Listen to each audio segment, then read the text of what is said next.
সেই আশা নিয়ে যদি আপনি এখানে এসে থাকেন তাহলে আমাকে কিনতে চাওয়ার মতোই আর একটা ভুল করছেন আপনি। তোমার মতো ছাত্র নেতাদের এই মাহমুদ চৌধুরী ঘন্টায় গন্ডায় গন্ডায় কিনতে পারে। মাহমুদ চৌধুরী, এই ছাত্র সমাজকে যদি কেনা যেত তবে বায়ান্নর ভাষা আন্দোলন সফল হতো না। এই ছাত্র সমাজ যদি কেনা বেচার পণ্য হতো তবে দেশে স্বাধীনতা আসতো না। এই ছাত্র সমাজ যদি কারি কারি টাকায় বিক্রি হতো তবে দেশে গণতন্ত্র আসতো না।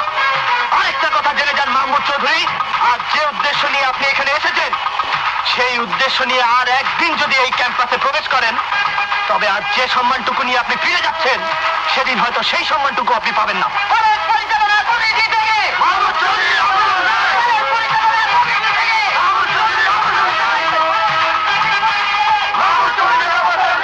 আপনার জনপ্রিয়তা যাচাই করুন এবং চলে যান। Mister principal,